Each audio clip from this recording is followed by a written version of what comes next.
boleh diberikan pengertian, pemahaman, sehingga hati kami boleh direndah-rendahkan, Tuhan yang kami tinggi-tinggikan dan permuliakan. Kami boleh disesuaikan dengan rencana Tuhan dalam kehidupan kami. Berkati hamba yang akan berbicara, berkati setiap telinga yang mendengar, agar kuasa dari surga saja yang menuntun kami. Di dalam nama Tuhan Yesus kami berdoa. Amin. Oke, baik.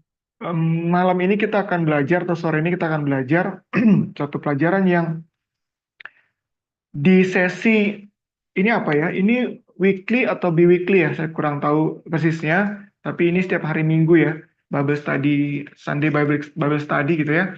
Saya ini sesi yang pertama bagi saya, tapi seingat saya tema besarnya adalah Perfecting Holiness in Fear God ya, seperti itu ya.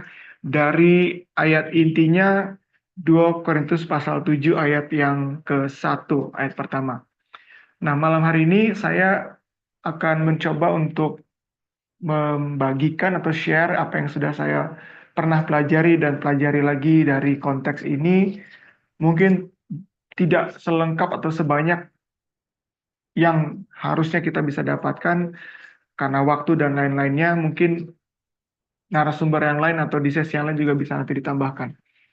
Nah, malam hari ini atau sore ini judul yang saya pilih adalah bagian dari tema besar ini adalah I will receive you. Aku akan menerima kamu. Namun sebelum kita masuk belajar, izinkan saya untuk menyampaikan kesaksian ya. Bahwasanya hari Jumat lalu, teman kami, sahabat saya, sejak SMA sampai saat ini ya, sampai periode waktu ini, baru saja meninggal dunia. Baru saja meninggal dunia, dia mengalami sakit, awalnya asam urat, lalu komplikasi, kemudian tahun 2020 kena serangan stroke ringan, lalu minggu lalu serangan jantung. Jadi tadi waktu disampaikan riwayat hidup, dia sudah sakit kurang lebih sekitar 9 tahun. Sakit 9 tahun dengan 5 atau 6 tahun itu terbaring. Dan Tuhan mengizinkan istirahat hari Jumat lalu. Jadi kami ada di satu ministry yang bernama A Few Good Men Ministry, itu ministry musik, grup nyanyi yang almarhum dirikan, dan ya, cukup berkesan. Kami punya banyak kenangan memori melayani Tuhan bersama-sama melalui musik atau bernyanyi.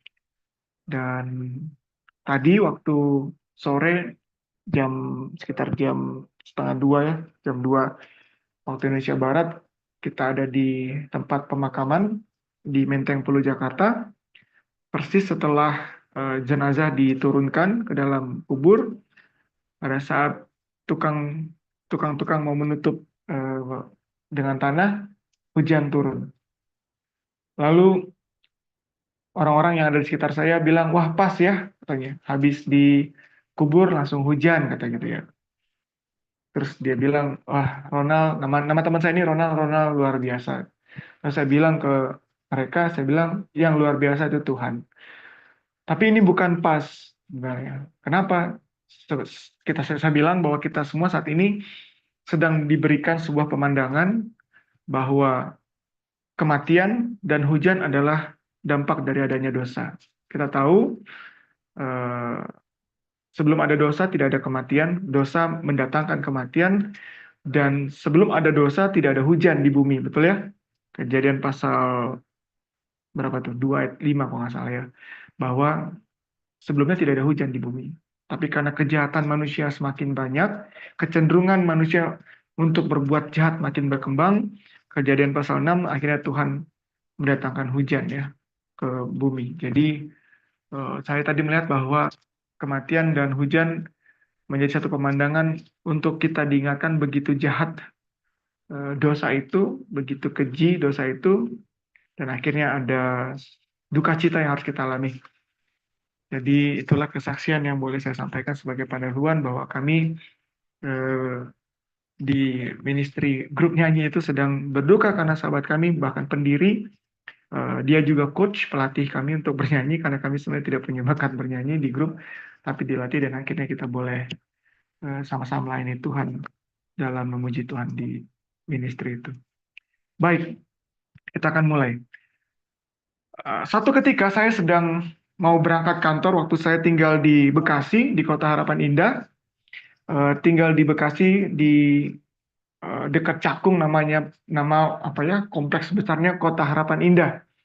Nah dari situ sebenarnya nama Beautiful Hope Ministry karena dulu kita bikin care group atau Bible study groupnya ada di rumah kami di Harapan Indah. Jadi waktu ditanya apa nama care groupnya ya Beautiful Hope gitu ya, Harapan Indah. Saya pergi dari rumah berkantor di sekitar Bendungan Hilir ya, Bendungan Hilir di Jakarta Pusat. Jadi waktu itu saya menggunakan Grab karena ganjil genap. Jadi waktu itu saya gunakan Grab Car kalau hari-hari tertentu. Saya menggunakan Grab Car dan saya sudah sering lewat sana gitu ya. Sudah sering lewat, bahkan sudah hafal jalur-jalur yang untuk menghindari macet gitu ya, menghindari macet.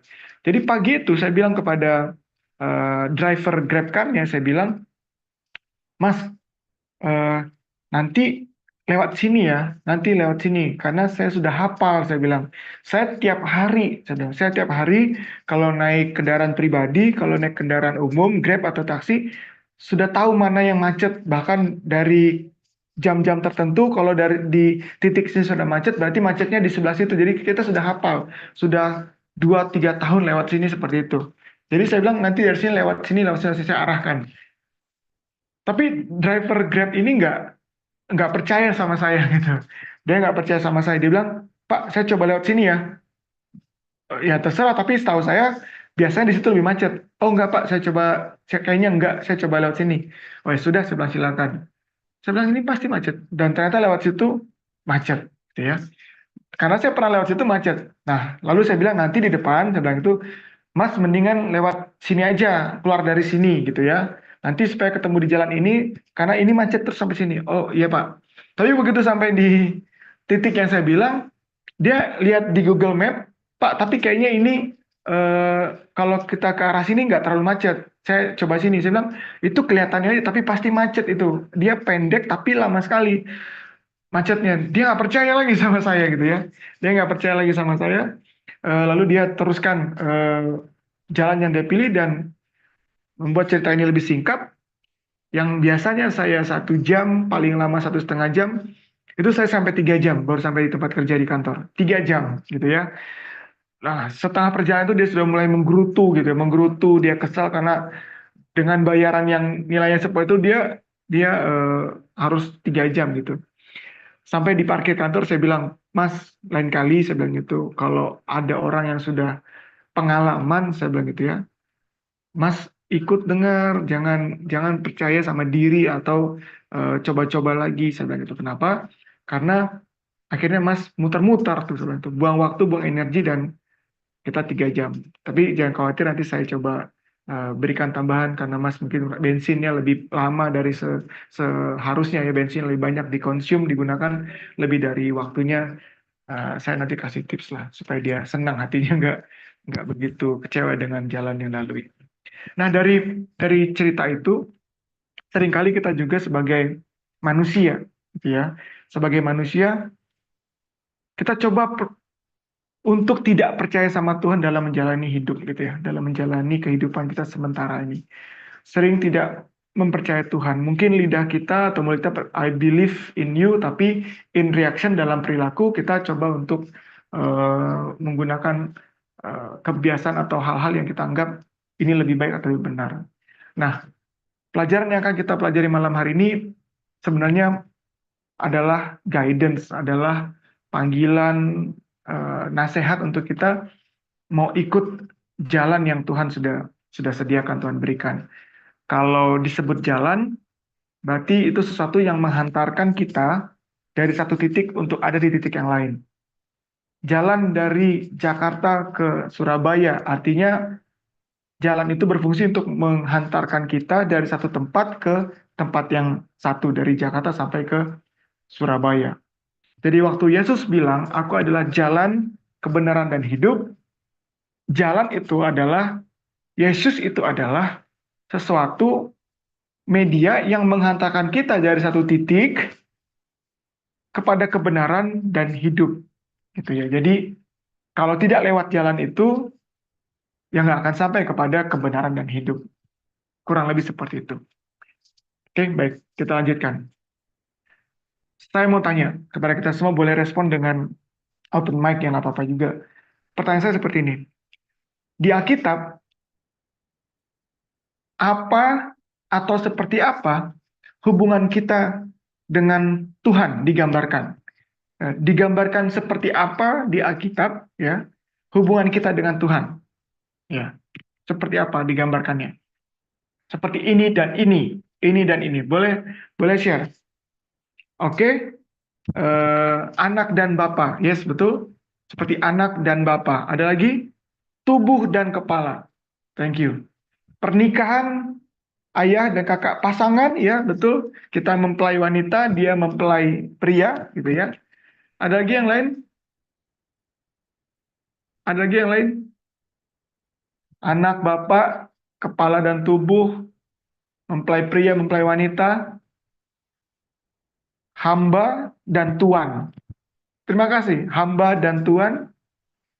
Ada lagi? Domba dan gembala, ada? Kita seperti domba dan gembalanya, ya, gitu ya, domba dan gembalanya. Baik. Ada satu lagi.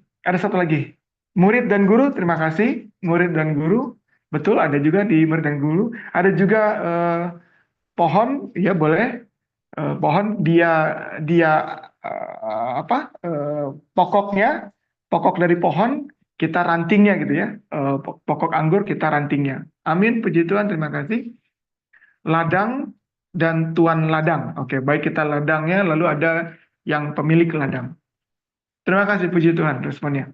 Nah, ada satu yang belum disebutkan, dan sebenarnya itu yang paling paling absolut, gitu ya. God is the creator and we are his creation. Tuhan itu pencipta dan kita ciptaan. Nah, ini memang bukan kiasan atau bukan tadi seperti diumpamakan atau dilambangkan seperti bapak dan anak, tapi ini yang tanpa term and condition. Ini tanpa tanpa hal-hal yang perlu ditambahkan, dikurangi. Ini absolut bahwa Tuhan itu pencipta, kita itu ciptaan. God is creator, we are his creation. Dia pencipta, kita ciptaannya. Itu no doubt. Pasti itu, ya. Nah, tapi kalau tadi semua yang sudah disebut, God is Father, we are His Son. Boleh nggak saya bilang maybe? Mungkin, gitu ya. Izinkan saya untuk, boleh nggak kita bilang itu mungkin, bisa jadi. Kalau dia gembala, kita domba. Apakah itu absolut? Apakah itu pasti? Seperti dia pencipta, kita ciptaan. Sudah tidak ada teori yang lain. Jadi tidak ada teori Big Bang, tidak ada teori evolusi, ya. Tidak ada teori-teori yang lain. Kemudian nggak ada. Itu for sure. Dia pencipta, kita ciptaan. Tapi kalau dia adalah Bapa, kita anak, apakah itu absolut? Itu pasti. Apakah itu satu yang yang sudah, gitu ya, pasti, gitu ya. Sebagai bapak anak itu apakah sudah pasti, gitu ya. Nah, biarkan pertanyaan itu sampai di situ, ya. Pertanyaan sampai di situ, saya percaya kita sudah bisa menjawab dalam hati, ya dong, pasti, gitu ya. Karena kematian dan lain-lain, karena Yesus dan lain-lain, boleh, nggak apa-apa, nggak masalah. Tapi mari kita lihat nanti apa yang pelajaran sore hari ini, kita mau temukan apa yang mau Tuhan sampaikan, gitu ya. Baik. Tema besar kita diambil dari 2 Korintus pasal 7 ayat 1. Kita buka firman Tuhan dari 2 Korintus pasal 7 ayat yang ke-1. 2 Korintus pasal 7 ayat yang ke-1. Firman Tuhan,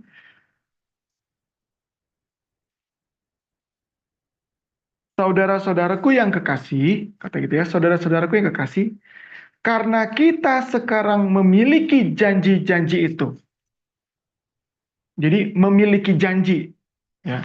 Karena kita sekarang memiliki janji-janji itu. Marilah kita menyucikan diri kita dari semua pencemaran jasmani dan rohani. Dan dengan demikian, Dengan demikian, artinya ada akibat dari itu, ada result, menyempurnakan kekudusan kita dalam takut akan Tuhan. Ini ayatnya banyak sekali yang bisa kita eksegesis ya, kita bisa banyak dapat dari ayat ini. Tapi tentu saja tidak kita selesaikan malam ini. Saya juga masih banyak belajar dan bergumul. Tapi saya mau kita perhatikan kata seperti apa ya? Karena sekarang kita memiliki janji-janji itu. Nah, gitu ya. Belajar Alkitab kan harus satu ayat sebelum, satu ayat sesudah, bila perlu satu perikop sebelum, satu perikop sesudah gitu ya.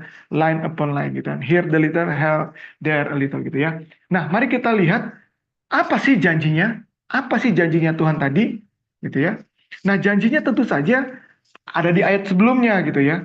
Karena dibilang tadi apa di ayat 71, sekarang saudaraku yang kekasih, karena kita sekarang memiliki janji-janji itu. Jadi perlu kita apa ya, kita observasi lagi. Kalau saya bilang kepada Bro Ensley, di sini ada Bro Ensley, bro, saya berjanji saya akan memberikan kamu uang 5 juta. Kamu pegang janji saya. Lalu Bro Ensley pegang, oke, mulai sekarang saya punya janji itu. Tapi uang 5 jutanya belum saya kasih. Tapi janjinya sudah. Paham ya? Jadi ada janji, tapi realisasinya kan juga ada proses gitu ya. Ada proses untuk kita akhirnya mendapatkan janji itu. Nah, ayat ini bilang yang sudah kita miliki sekarang janji-janjinya. Nah, lalu bagaimana untuk bisa terus memperoleh realisasi dari janji itu? Nah, tapi apa itu janjinya? Nah, kita lihat di ayat yang sebelumnya. Di ayat yang sebelumnya, tentu saja di Korintus pasal yang ke-6 ayat yang ke-17. Sebab itu, keluarlah kamu dari antara mereka, dan pisahkanlah dirimu dari mereka, firman Tuhan. Dan janganlah menjamah apa yang najis, maka aku akan menerima kamu. Pertama ya, aku akan menerima kamu. Makanya saya ambil ini jadi judul ya, I will receive you. Aku akan menerima kamu. Ayat 18, dan aku akan menjadi bapamu. Saya nggak tahu ada ahli bahasa di sini atau tidak, ahli bahasa. Kalau dibilang aku akan menjadi bapamu itu, akan itu present, past tense, atau future gitu ya. I will be your father. Aku akan menjadi bapamu. Dan kamu akan menjadi anak-anakku laki-laki dan anak-anakku perempuan. Demikianlah firman Tuhan yang Maha Kuasa. Baru pasal 71, sekarang kita sudah punya janji-janji itu. Jadi boleh kita ambil apa ya, preliminary point atau poin awal bahwa salah satu atau janji yang disebutkan di pasal 71 adalah akan diterima oleh Tuhan, aku akan menerima kamu, kita akan menjadi anaknya, dan Tuhan akan menjadi Bapa kita. Kalau lihat urutan kronologi penulisan di versusnya, di ayatnya, ya saya, oh itu janjinya gitu ya. Itu janjinya. Bahwa kita bisa akan menjadi anaknya, dia menjadi Bapa kita, dan dia akan menerima kita. Nah, jangan ambil kesimpulan dulu bahwa janji itu kita sudah punya. Tapi apakah kita sudah menjadi past tense, itu sudah menjadi, kita berjalan, kita jalan sambil belajar. Kita lanjutkan. Nah, sebelum kita lanjut, saya mau tegaskan bahwa dunia kekristenan saat ini mencoba untuk memisahkan dua perjanjian. Betul ya? Ada perjanjian lama, di mana kalau perjanjian itu ada term and condition. Ada ketentuan ya. Ada dua pihak yang melakukan perjanjian. Bahwa perjanjian lama itu tidak sama dengan perjanjian baru. Gitu ya. Bahwa perjanjian lama itu tidak sama dengan perjanjian baru, ini ada perjanjian baru. Maka term and condition juga berbeda. Gitu ya. Term and condition juga berbeda. Ya, singkat cerita atau sederhananya bahwa kasih karunia membuat term and condition dari promise itu, dari perjanjian itu berbeda. Padahal sebenarnya kasih karunia sudah berlaku sejak di Eden kan. Adam dan Hawa tidak mati karena langsung menerima kasih karunia, pengampunan gitu ya. Itu di perjanjian lama. Jadi perjanjian yang sama sebenarnya. Cuman kita nggak bahas lebih dalam tentang perjanjian lama dan perjanjian baru. Tapi saya mau menyampaikan bahwa yang dijanjikan Tuhan kepada umat-umat Tuhan di perjanjian lama itu diterima juga di janji yang sama yang diberikan kepada umat-umat Tuhan di Perjanjian Baru.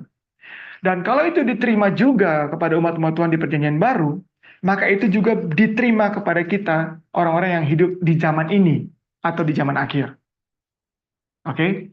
Perjanjian yang Tuhan, janji yang Tuhan berikan kepada umat-umat Tuhan di Perjanjian Lama, di Wasiat Lama, lalu yang itu adalah yang diterima juga di umat-umat Tuhan di Perjanjian Baru, di Wasiat Baru, maka itu juga yang akan diterima kita, umat-umat Tuhan, di zaman ini atau menjelang kedatangan Tuhan yang kedua kali, hidup di zaman akhir ini.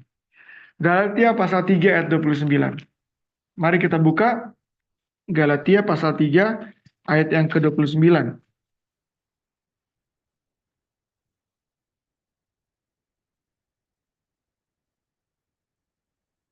Galatia pasal 3 ayat yang ke-29, dan jikalau kamu adalah milik Kristus, kalau kamu milik Kristus, maka kamu juga adalah keturunan Abraham dan berhak menerima janji Allah. Jadi ada Abraham dan ada janji Allah. Ya, kok Abraham itu perjanjian lama gitu ya. Sedangkan ayat ini di Galatia nih, orang-orang di Galatia ini perjanjian baru nih. Dan kita hidup di zaman akhir nih. Bukan orang perjanjian lama, bukan perjanjian baru gitu loh. Ini di zaman yang berbeda. Tapi Tuhan bilang, kalau kita milik Kristus, kita juga disebut keturunan Abraham. Tentu saja bukan keturunan badani, keturunan rohani, spiritual, secara spiritual. Dan kita berhak menerima janji Allah. Maka yang tadi kita baca di 2 Korintus pasal 7 ayat 1, bahwa kita sekarang memiliki janji, dan tadi kita lihat di pasal yang ke-6 ayat 17-18, janjinya adalah Tuhan akan menjadi Bapa kita, dan kita akan menjadi anaknya. Janjinya Tuhan akan menerima kita, kalau kita milik Kristus, janji itu milik kita. Amin. Janji itu milik kita juga. Jadi tidaklah benar bahwa janji untuk orang di Perjanjian Lama berbeda dengan orang di Perjanjian Baru, janjinya dan janji yang beda juga untuk kita di zaman akhir. Saya mau tegaskan itu bahwa janji yang sama diberikan kepada Tuhan pada zaman Abraham, kalau tadi dikutip Abraham, dan karena Kristus, orang-orang di Perjanjian Baru juga memiliki janji yang sama karena menjadi keturunan Abraham dalam Kristus, kita juga menjadi keturunan Abraham dalam Kristus dan punya janji yang sama, memiliki janji yang sama. Oke, mempunyai janji yang sama. Haleluya. Amin. Kita lanjutkan. Nah, izinkan saya untuk menggunakan frasa atau alur menjelaskan atau belajar 2 Korintus pasal 7 ayat 1 atau ayat-ayat yang sudah kita baca tadi untuk kita melihat fase lah, saya bilang fase ya, fase-fasenya. Dengan menggunakan 3 pertanyaan. Jadi kita gunakan 3 pertanyaan, maka jawaban dari pertanyaan itu akan menuntun kita kepada yang tadi saya bilang jalan kebenaran dan hidup. Dan dalam konteks ini tema besar kita perfecting holiness, ya, in fear of God. Jadi saya mau buat sebuah fase lah gitu ya, step gitu ya, dengan menjawab 3 pertanyaan. Pertanyaan pertama yang harus kita jawab, what I want. Apa yang saya mau? Saya mau nonton bola besok. Nggak masalah, nonton pertandingan sepak bola, oke ya. Tapi what I want yang saya sampaikan di sini, yang mau kita pelajari adalah sesuatu yang kita ingini, yang goalnya, tujuannya, ataupun yang kita mau itu yang besar gitu, yang ultimate, ya, yang top, yang prime, yang besar, dan kita fokus akan itu. Ya, yang long term expectation, bukan temporary atau short term expectation. Yang long term, sesuatu yang kita mau yang besar gitu. Nah, ini penting dan bagus. Kenapa? Kalau kita tidak tahu apa yang kita mau, kita tidak tahu apa yang kita mau, kita tidak akan ada usaha untuk mencapai itu. Betul nggak? Kalau kita nggak tahu apa yang kita mau, nggak tahu apa yang kita tuju, ya tentu saja kita tidak cari tahu bagaimana mau mendapatkan itu atau bagaimana mau menjadi seperti itu. Saya senang untuk sampaikan ini. Kenapa? Seringkali kita menggantungkan cita-cita setinggi langit. Padahal di atas langit ada sorga, gitu ya. Karena kita maunya setinggi langit, akhirnya kita kehilangan yang setinggi sorga, gitu ya. Jadi pertanyaan what I want, apa yang sebenarnya kita mau, ini perlu kita asah pertanyaan ini, perlu kita gali lagi, kita renungkan sehingga kita punya sesuatu yang kita inginkan yang besar, fokusnya besar, goalnya besar, sesuatu yang kalau dalam konteks rohani, sesuatu yang sifatnya kekal, bukan fana. Sesuatu yang sifatnya bukan untuk 5 tahun ke depan, bukan untuk 10 tahun ke depan, untuk seumur hidup. Bukan untuk hidup yang sementara, untuk hidup yang kekal gitu. Sesuatu yang besar, gitu ya. Saya kasih contoh. Saya kasih contoh. Saya pernah dihubungi oleh seorang teman, Bang, bro, boleh nggak bantu saya untuk jadi personal trainer untuk fitness di gym? Oh ya? Tumben saya bilang itu. Iya, soalnya 3 bulan lagi saya mau foto buat prawedding. Oke ya, mau foto buat prawedding. Jadi supaya waktu foto di prawedding saya pakai jas bagus, badan saya kelihatan bagus. Saya mau tanya kepada kita semua, itu yang dia mau, punya badan bagus, fit, tapi untuk prawedding, untuk prawedding. Kira-kira ini long term expectation atau short term expectation? Apakah ini goal yang besar atau goal yang kecil atau pendek? Sehingga fokusnya nanti akan menjadi besar atau fokusnya menjadi kecil. Mau sehat, badannya bagus, tapi untuk foto prewedding aja. Sudah pasti pendek ya. Sudah pasti itu sesuatu yang short gitu ya. Jadi ini sesuatu yang bagus, what I want yang bagus, keinginan yang bagus, yang kita mau yang baik, tapi pendek, short gitu. Sehingga ini jadi kurang kurang bagus gitu ya. Jadi kurang bagus gitu. Yang kedua, jadi kita harus jawab pertanyaan what I want itu dalam hidup ini. Apa sih yang kita mau? Yang kedua, how to get what I want. Jadi kalau kita sudah jelas apa yang mau kita mau, lalu kita cari tahu bagaimana untuk mendapatkan yang kita mau itu, ya. Bagaimana mau mendapatkan yang kita mau itu? How to get what I want. Nah, saya punya sebuah singkatan saya sebut ACT, ya. ACT ini dulu saya mau bikin program fitness training, ya, tapi karena waktu nggak jadi gitu ya, untuk bantu orang untuk bisa punya body goals, ya body transformation dan lain-lain. Nah, ACT itu kepanjangan dari Action, Consistent, and Transformation. Jadi aksi, konsistensi, lalu mengalami transformasi. Nah, how to get what I want itu tentu saja caranya adalah action. Dan action saja nggak cukup. Action itu harus diikuti dengan konsisten. Jadi satu kali saja pergi ke tempat gym tidak akan bikin kita sehat, betul nggak? Satu kali saja pergi ke tempat olahraga nggak bikin kita sehat, gitu ya. Tapi dengan konsisten melakukan hal-hal yang baik, olahraga, itulah yang akan membuat kita mengalami perubahan dalam kehidupan kesehatan, transformasi tadi.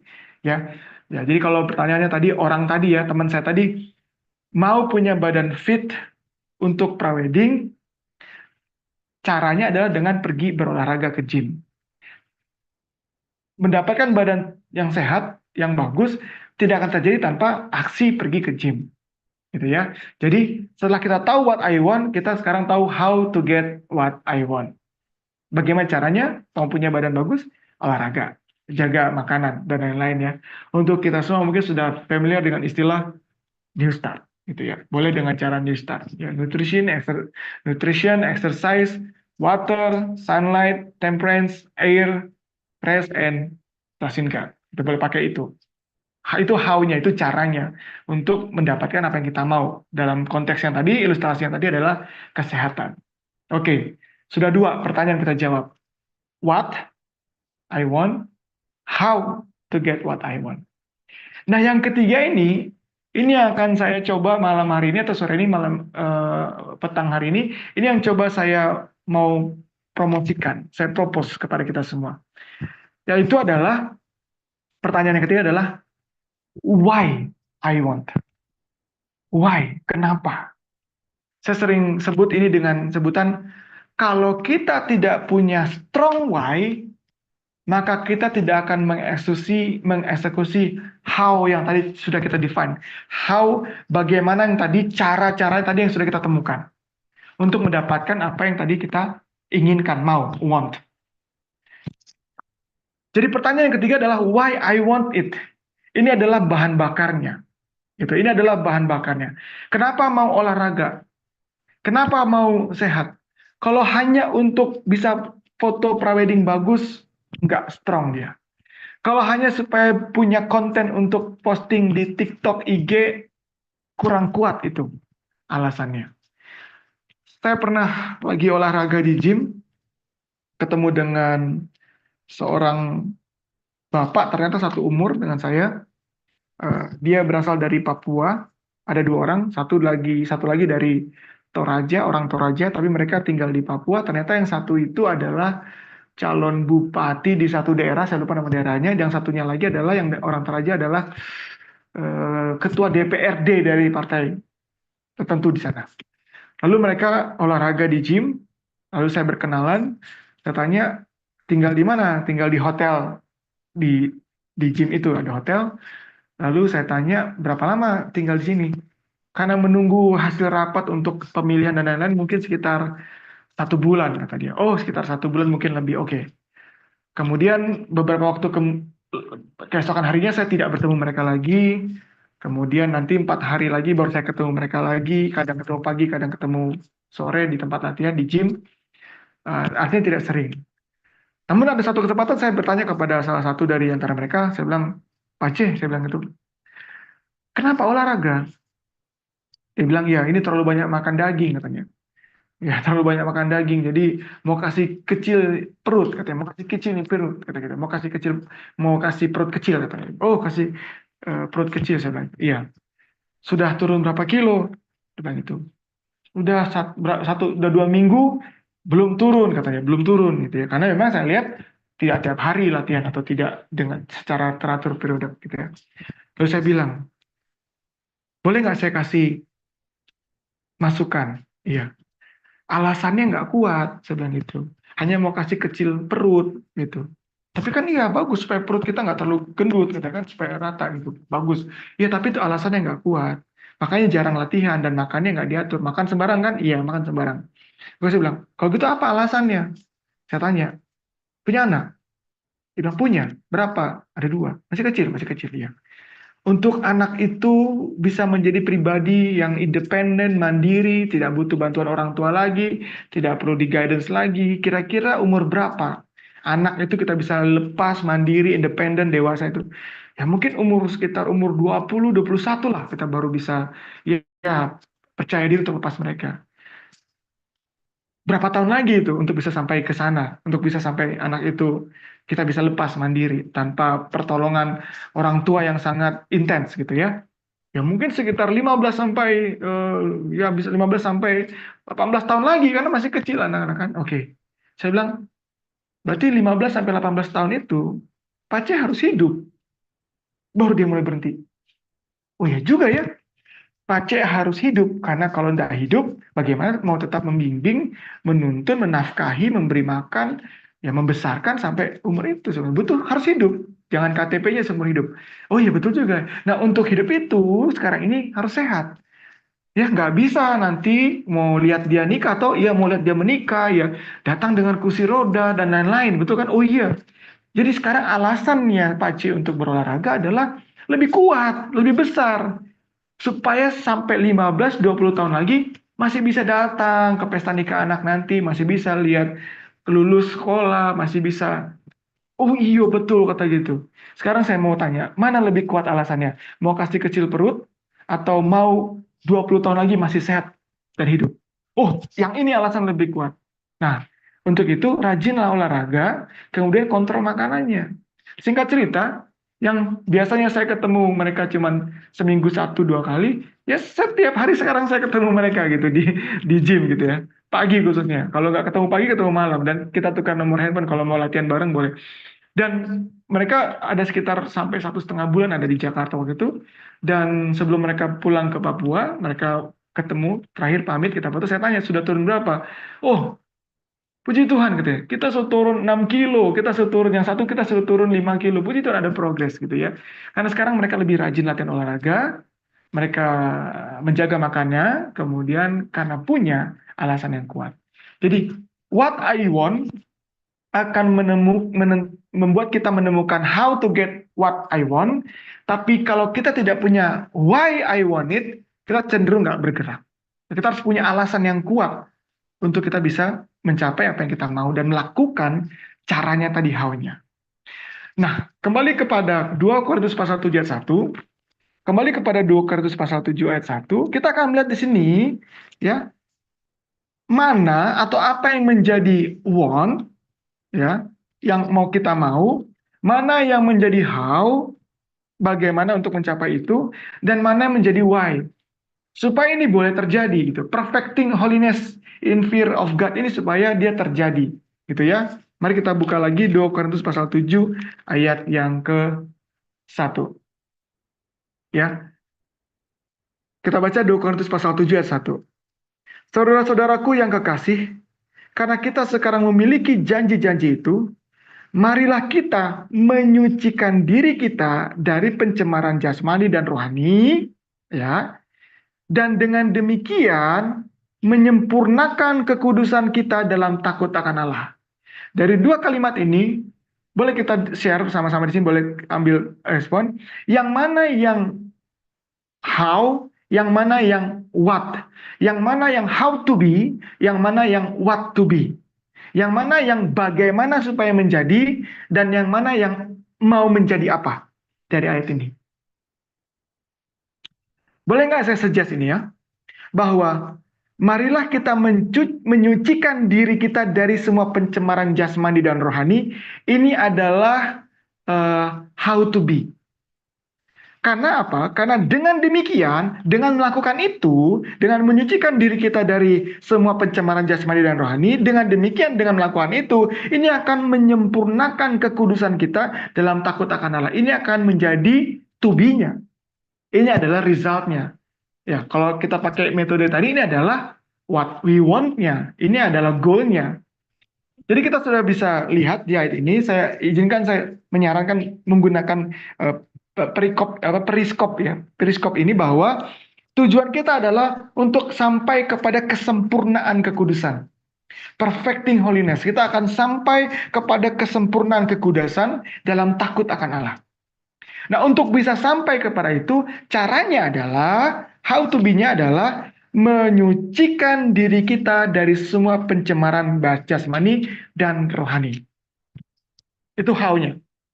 Bagaimana kita bisa mencapai kesempurnaan kekudusan dalam takut akan Tuhan dengan cara how to be-nya, dengan cara menyucikan diri kita dari pencemaran badani dan rohani. Amin, boleh begitu ya? Seperti itu.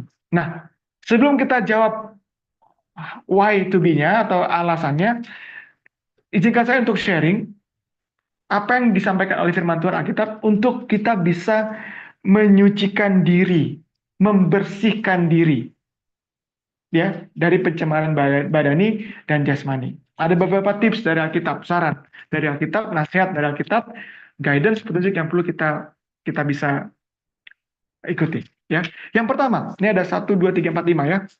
Matius pasal yang ke-23 ayat yang ke-6. 23 ayat 6 atau 23 26. Matius pasal 23 yang pertama. Matius pasal 23 ayat yang ke Oke, betul ayat 26. Matius pasal 23 ayat 26. Kita mau untuk kita boleh sampai kepada kesempurnaan kekudusan. Kekudusan yang sempurna dalam takut akan Tuhan. Dan untuk bisa sampai ke situ kita perlu membersihkan atau menyucikan diri kita dari pencemaran badani dan rohani. Dan ini salah satu nasihat Tuhan bagaimana untuk membersihkan diri atau menyucikan diri. Matius 26 ayat yang 23 ayat 26 firman Tuhan, hai orang Farisi yang buta, bersihkanlah dahulu sebelah dalam cawan itu, maka sebelah luarnya juga akan bersih. Nasihat pertama untuk kita, untuk bisa suci diri atau bisa bersih diri dari pencemaran badani dan rohani, bersihkan bagian dalam dulu.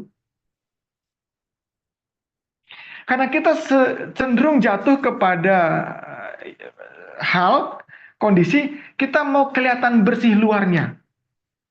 Iya apa iya gitu ya. Kita mau kelihatan bersih luarnya. Mau kelihatan kita tuh tidak cemar badani, kita tidak cemar rohani, tapi luarnya. Tuhan nasihatkan kita pada malam sore hari ini, marilah kita belajar untuk bersihkan bagian dalam dulu. Artinya apa? Hati. Ya kalau Alkitab bilang hati itu pikiran. Start dari pikiran kita. Ini yang kita coba mau bersihkan dulu. Kita sucikan ini. Oke, jadi ini nasihat pertama, jangan langsung mau yang luarnya, tapi mulai dari bagian dalam pikiran kita dulu, kita bersihkan. Ya, ada banyak nasihat lain untuk membersihkan pikiran ya, tapi kita nggak ke situ dulu. Yang kedua, 1 Yohanes 1 ayat 9. Bagaimana mau membersihkan diri? Bersihkan bagian dalam dulu. Selanjutnya, 1 Yohanes 1 ayat yang ke-9.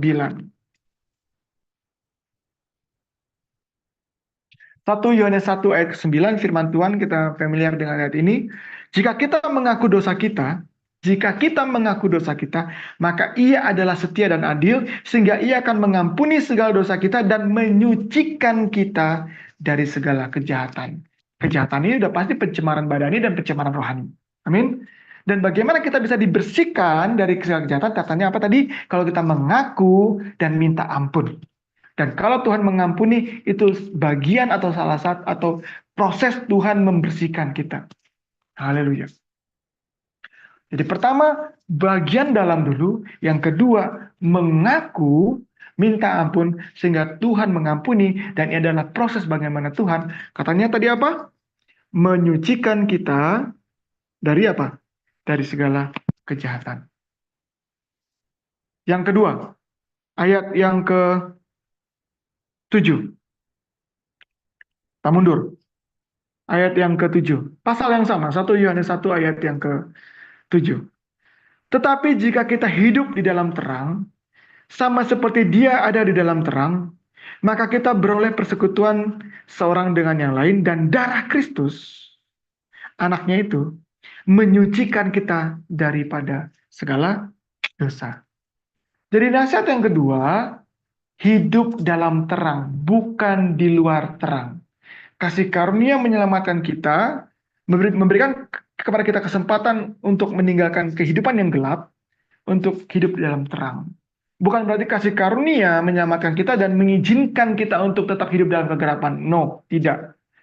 Kasih karunia menyelamatkan kita untuk memberikan kita kesempatan untuk hidup dalam terang. Dan katanya apa tadi? Kalau kita hidup dalam terang, sama seperti Dia yang ada di terang, dan melalui darah Yesus, menyucikan kita dari segala dosa. Jadi membersihkan diri bagian dalam, membersihkan diri, menyucikan diri dengan mengaku dosa dan minta ampun, Tuhan mengampuni dan menyucikan kita, dan jalan di dalam terang. Walk in light. Jalan di dalam terang itu sama seperti Dia yang adalah terang.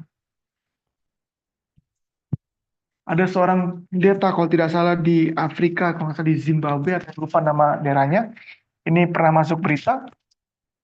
Pendeta ini, dia mengikuti Yesus dalam kehidupan. Dan dia mau mengikuti sampai dia coba untuk puasa 40 hari 40 malam. Kalau tidak salah, hari yang keberapa ya, 20 atau 25, dia sekarat, ya.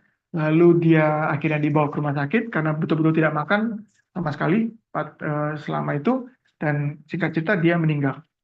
Ya, karena mau ikutin Yesus 40 hari 40 malam. Ya, Yesus itu betul-betul 40 hari 40 malam tidak makan ya. Tapi tidak mati. Kenapa? Karena dia makan makanan rohani berhubungan Kristus. Tapi bukan berarti kita mengikuti jalannya Yesus karena dia adalah terang, kita mengikuti, kita pergi kemana dia pernah duduk, kita pergi kemana dia pernah berkhotbah di atas bukit, kita pergi kemana dia pernah menyembuhkan orang sakit, kita pergi di mana pohon Zakeus ada naik pohon. Bukan berarti ngikutin Yesus secara apa ya, secara langkah-langkah yang fisik yang dia pernah ada, tapi mengikuti dalam konteks rohani. Kita nggak perlu pergi ke Yerusalem sana gitu ya, untuk kita mengikuti Yesus sampai di mana-mana, sampai puasa 40 hari 40 malam tanpa konteks rohani yang tepat dan benar. Jalan dalam terang, ya Alkitab bilang firman-Mu adalah kebenaran dan terang. Lanjut, bagaimana untuk bisa menyucikan diri? Efesus pasal 5 ayat yang ke-26. Efesus pasal yang ke-5 ayat yang ke-26. 26. Efesus pasal 5 ayat ke-26 katanya begini. Ayatnya benar nggak nih? Ya, betul. Efesus pasal 5 ayat 26, untuk menguduskannya, sesudah ia menyucikannya dengan memandikannya dengan air dan firman. Jadi disucikan dengan memandikan kita dengan air dan firman. Jadi setelah membersihkan, mindset dimulai dengan membersihkan bagian dalam, kemudian mengaku minta ampun supaya kita diampuni dan dibersihkan, kemudian kita jalan dalam terang supaya kita dibersihkan, disucikan, dan kita menggunakan firman yang memandikan kita, akhirnya kita makin bersih. Makin disucikan, dibersihkan oleh firman. 1 Petrus 1 ayat 22. Satu lagi. 1 Petrus 1 ayat 22. 1 Petrus 1 ayat 22. Karena kamu telah menyucikan dirimu oleh ketaatan kepada kebenaran, sehingga kamu dapat mengamalkan kasih persaudaraan yang tulus ikhlas, hendaklah kamu bersungguh-sungguh saling mengasihi dengan segenap hati. Kamu telah menyucikan dirimu oleh ketaatan kepada kebenaran.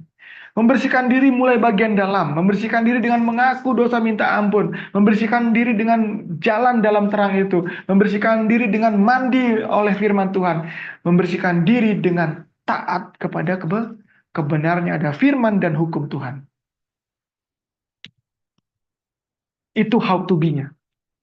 Itu bagaimana kita bisa menyucikan diri dari pencemaran badani dan rohani, agar kita dengan demikian kita boleh mencapai kesempurnaan kekudusan dalam takut akan Tuhan.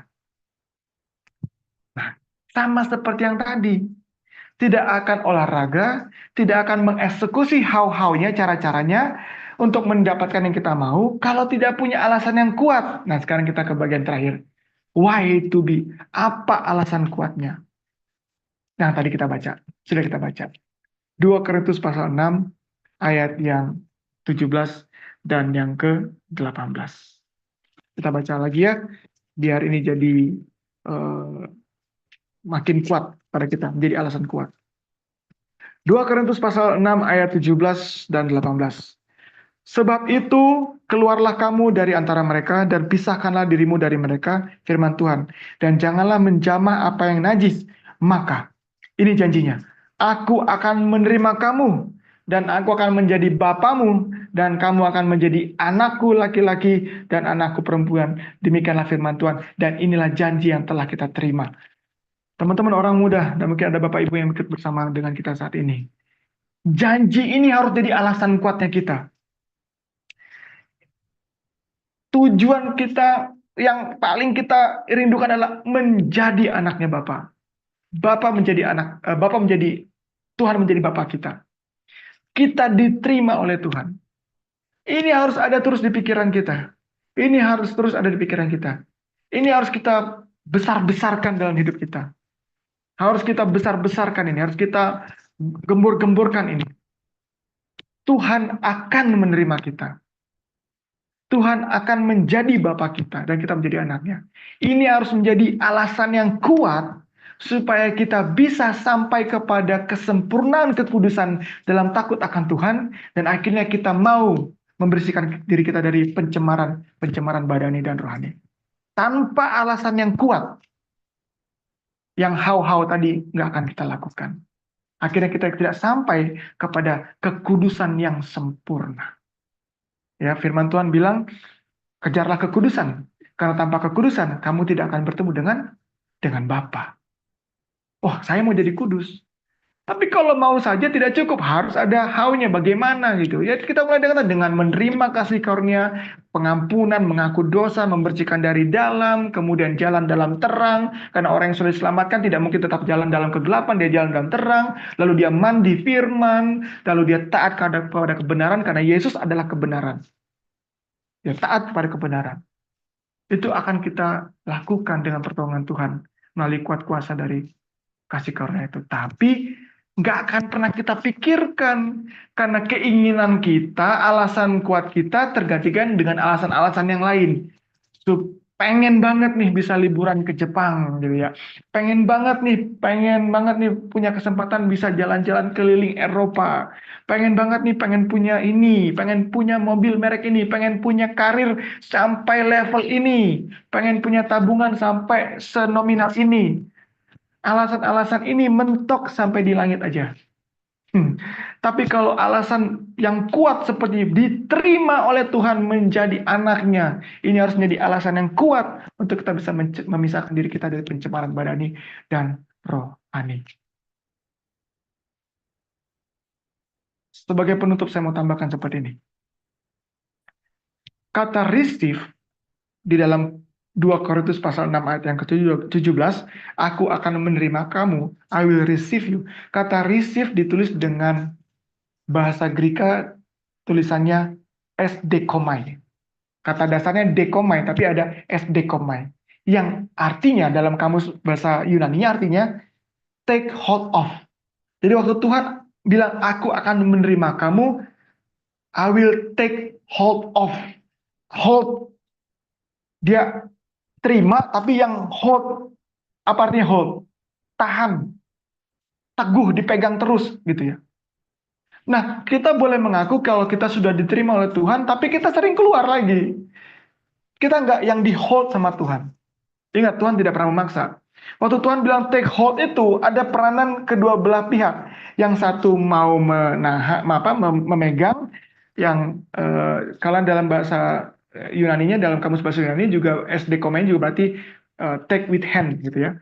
Tapi kalau kita lepas tangan Tuhan, kita memutuskan untuk meninggal Tuhan, nggak bisa hold off gitu ya.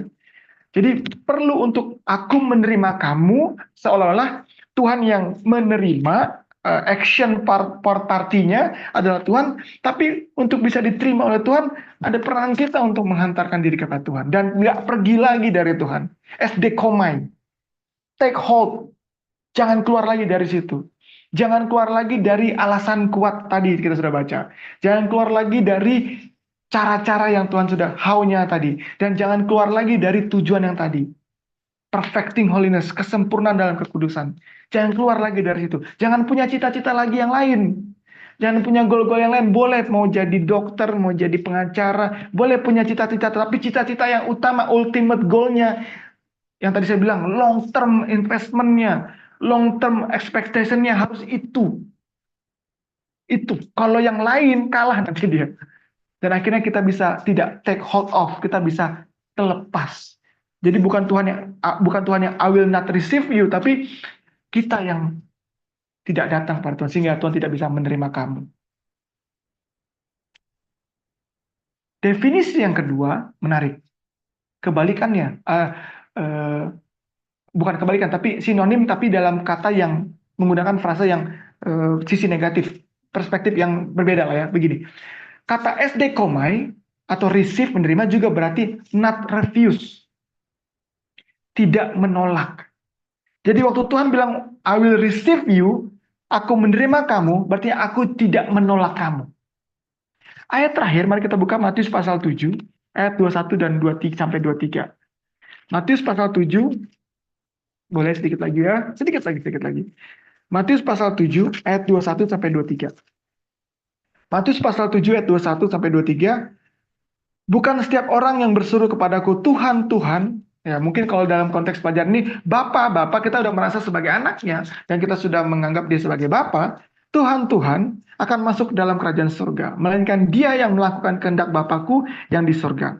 Pada hari terakhir banyak orang akan berseru kepadaku, Tuhan, Tuhan, bukankah kami sudah bernubuat demi namamu, dan mengusir setan demi namamu, dan mengadakan banyak mukjizat demi namamu juga? Ayat 23. Pada waktu itulah aku akan berterus terang kepada mereka dan berkata, aku tidak pernah mengenal kamu, enyahlah daripadaku, kamu sekalian pembuat kejahatan. Jangan sampai itu kita, amin teman-teman, jangan sampai itu kita. Sudah pelayanan di IWC, sudah pelayanan di gereja, sudah melakukan hal-hal yang kita kira benar, baik, tapi ternyata Tuhan bilang, enyahlah kamu. Kita perlu sampai kepada SD komai, I will receive you, yang artinya juga not refuse, tidak ditolak oleh oleh Tuhan. Nah, nanti kita bisa belajar lagi atau pernah belajar juga Matius 7 ayat 21-3 kenapa ditolak oleh Tuhan ya. Tadi ayat 21 kuncinya. Karena tidak melakukan kehendak. Ya, yang bukan yang masuk surga, bukan yang panggil Bapak-bapak, Tuhan, Tuhan, Tuhan, tapi yang tidak yang masuk surga hanya melakukan kehendak. Dan inilah kehendak Tuhan tadi. Kesempurnaan kekudusan dalam takut akan Tuhan. Dengan memisahkan diri kita dari pencemaran badani dan rohani, dengan alasan yang kuat, supaya kita bisa menjadi anaknya Tuhan, anak Bapa. Amin. Itulah yang Tuhan kehendaki. Kalau bukan itu yang mau kita lakukan sebagai kehendak Tuhan yang dalam hidup kita, kita akan non SD mind. Kita akan direfuse atau tidak diterima oleh Tuhan. Sekali lagi pelajaran malam hari ini, Tuhan panggil kita dengan panggilan suci. Dia berjanji, I will receive you. Aku akan menerima kamu. Aku akan menjadi bapamu dan kamu menjadi anakku laki-laki dan perempuan. Ikuti jalan kebenaran dan hidup. 2 Korintus pasal 7 ayat 1 ada kabar besar untuk kita dipanggil sampai kepada kesempurnaan kekudusan dalam takut akan Tuhan dan dengan cara kita memisahkan diri dari pencemaran badani dan rohani. What I want, how to get what I want, why I want it. Tuhan memberkati kita semua. Saya bawain dalam nama Yesus. Amin.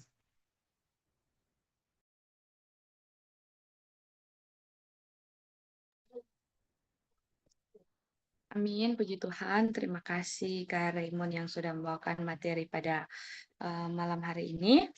Baik, pada saat ini kita akan merefleksikan materi yang sudah kita dengarkan tadi, dan waktu refleksi diberikan 1 menit.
Baik, pada saat ini kita masuk dalam sesi tanya jawab. Mungkin dari Bapak Ibu dan teman-teman orang muda yang ingin bertanya, dipersilahkan. Dan juga mungkin jika ada usulan doa yang ingin didoakan, bisa disampaikan melalui room chat.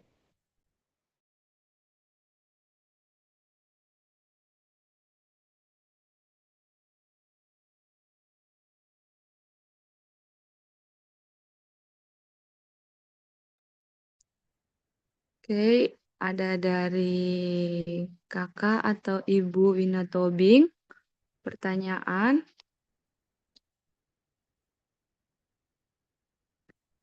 Mengapa pada saat kita berdoa meminta kekuatan, tetapi justru Tuhan kasih ujian dalam kehidupan? Bagaimana kita tahu kehendak Tuhan dalam kehidupan kita?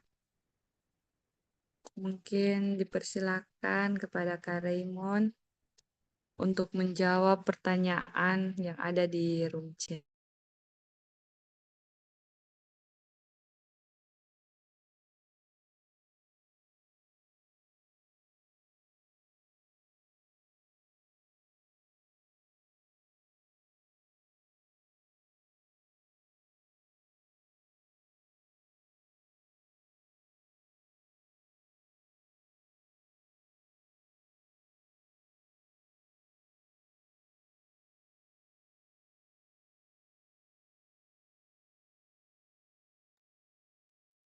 Saya nggak bisa unmute.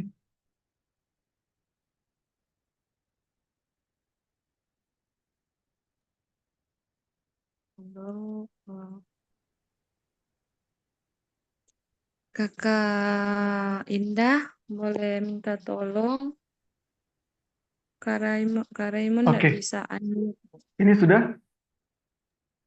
Sudah Kak. Oh, sudah kedengaran. Terima kasih. Baik, tadi pertanyaannya, mengapa pada saat kita berdoa meminta kekuatan, tapi justru Tuhan kasih ujian dalam kehidupan? Oke, baik, terima kasih. Eh, saya mau memberikan sebuah perspektif dulu ya, memberikan sebuah perspektif begini. Kita seringkali melihat atau memandang bahwa ujian itu sesuatu yang negatif, manusiawi. Kita melihat ujian itu sesuatu yang negatif. Kalau tadi pertanyaannya kenapa Tuhan kasih ujian? Tapi kalau kita melihat secara apa ya, secara fungsi, ujian itu diberikan supaya kita bisa naik kelas kan gitu ya. Kalau SD mau ke SMP harus ikut ujian, lulus ujian naik kelas. Kalau kita SMP mau ke SMA dikasih ujian dulu, lulus naik kelas.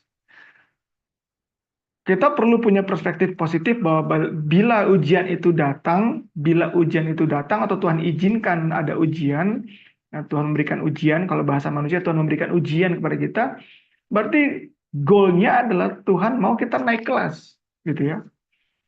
From faith to faith, dari iman kepada iman, jadi iman yang bertumbuh.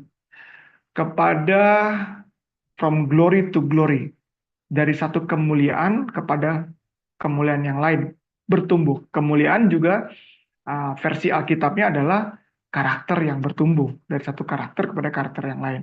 Nah, ini dulu yang perlu kita uh, renungkan masing-masing pribadi kita, sehingga kalau kita mengalami ujian gitu ya, kita melihat ini adalah satu kesempatan yang Tuhan berikan kepada kita untuk kita mengalami suatu kemajuan, pertumbuhan, baik itu iman, karakter, ya, dan yang tadi kita belajar, kita mau sampai kepada perfecting holiness, kesempurnaan kekudusan, kekudusan yang sempurna. Itu hanya terjadi kalau kita mengalami yang namanya kemajuan dalam Tuhan. Dan ujian diberikan atau diizinkan Tuhan untuk kita mengalami kenaikan, naik kelas. Nah, kalau kita sudah punya fondasi, pelajaran soal sahabat kita satu minggu ini fondasi ya. Kalau kita punya fondasi yang benar dalam melihat ini, maka kita akan meresponnya dengan positif. Dan akhirnya kita akan datang kepada Tuhan dengan sukacita. Tuhan, apa yang Tuhan mau ajarkan? Apa yang Tuhan mau saya naik kelas gitu ya? Apa yang Tuhan mau saya naik kelas nih dalam peristiwa ini? Supaya saya bisa meminta pertolongan Tuhan lagi untuk bisa lulus ujian ini dan akhirnya naik kelas. Nah, gitu ya.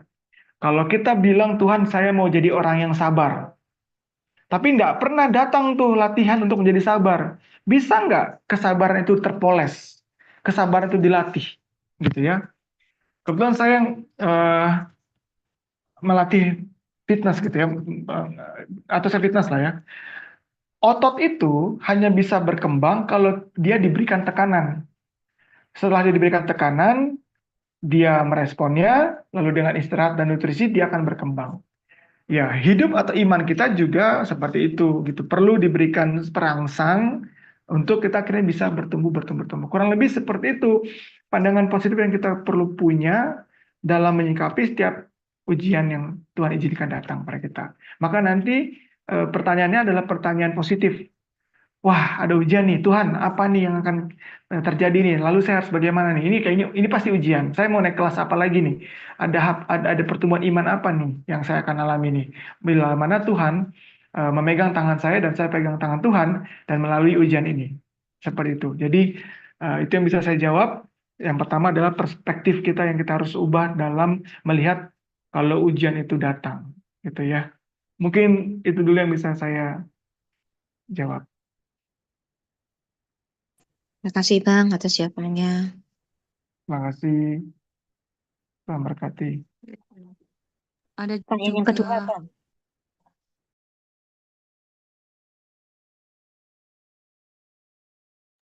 Oke, baik. Terima kasih, Kak. Ada juga pertanyaan. Jika kita harus menjadi suci dari dalam terlebih dahulu, lebih penting dari hidup suci dalam tampak luar. Apakah usaha untuk tampak suci dari tampak luar akhirnya sia-sia?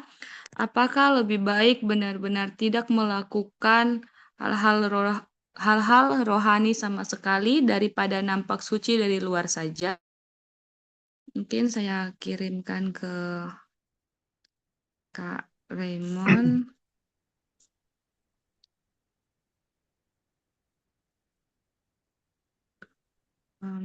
Sudah, Kak. Oke, terima kasih. Kita harus jadi suci dari dalam terlebih dahulu. Lebih penting dari hidup suci daripada lebih penting dari hidup suci tampak luar. Apakah usaha untuk tampak suci dari luar sia-sia? Apakah lebih baik benar-benar tidak melakukan hal rohani sama sekali daripada nampak suci dari luar? Oke. Baik, terima kasih. Ini pertanyaannya bagus sekali ya. Pertanyaannya bagus-bagus. Ini juga pertanyaan bagus sekali. Jadi begini. Eh, Pertanyaan tadi menggunakan metode membandingkan, apple to apple, membandingkan mana lebih baik, tidak melakukan sama sekali pelayanan daripada kelihatan dari luar saja, tapi sebenarnya dalamnya buruk, atau cukup dari dalam saja belum keluar. Gitu ya. Nah, menurut saya ini metode membandingkan yang kurang tepat, gitu ya, kurang tepat. Mari kita bandingkan seperti ini. Bagaimana kalau mau melakukan yang baik dari dalam lalu keluar dibandingkan di luar tapi tidak di dalam tapi tidak di luar. Oke, jadi dari dalam tidak bersih tapi tampak luar bersih itu sama saja dengan dari dalam bersih tapi di luar tidak bersih, atau dari luar bersih tapi dalam tidak bersih. Ini ada di sebelah kiri. Pembandingnya adalah dari dalam bersih lalu keluar bersih. Ini baru metode membandingkan yang benar menurut saya, apple to apple.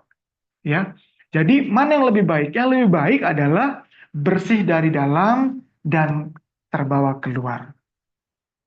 Bersih di luar, di dalam kotor, tidak bagus. Bersih di dalam, tapi tidak keluar juga tidak benar. Kenapa? Karena kalau bersih dari dalam, itu otomatis akan pasti terbawa keluar. Dari buah-buahnya, kata Tuhan, akan kelihatan. Oh, yang penting benihnya bagus. Yang penting benihnya bagus. Ini benih mangga, saya import nih, benihnya bagus banget. Tanam. Akarnya bagus, nggak apa-apa. Yang penting akarnya bagus, nggak perlu berbuah. Yang penting dari dalam bagus, nggak juga kan? Akar yang bagus akan menghasilkan batang dan buah yang bagus. Dia akan automatically. Nggak bisa dia tidak otomatis. Jadi pertanyaannya sudah baik, tapi kita bandingkan dengan lebih baik lagi, gitu ya. Itu ada orang merokok, ya, 50 tahun merokok, umurnya sudah 70 tahun, sehat tuh nggak pernah sakit, gitu ya. Ini si bapak yang itu nggak merokok, umur 40 mati, gitu ya. Ini metode membandingkan yang nggak benar, gitu ya. Bandingkanlah bapak yang 70 tahun merokok dengan bapak itu sendiri 70 tahun tidak merokok. Gitu cara membandingkannya. Jadi jangan bandingkan dia dengan yang ini.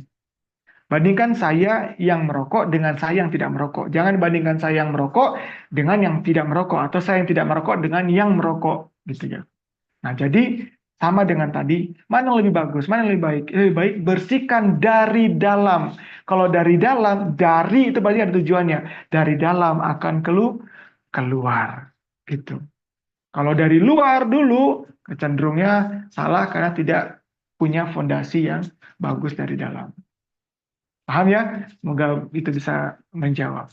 Terima kasih pertanyaan yang baik. Tuhan memberkati. Amin, terima kasih Kak. Mungkin masih ada lagi yang ingin memberikan pertanyaan di malam ini, dipersilakan.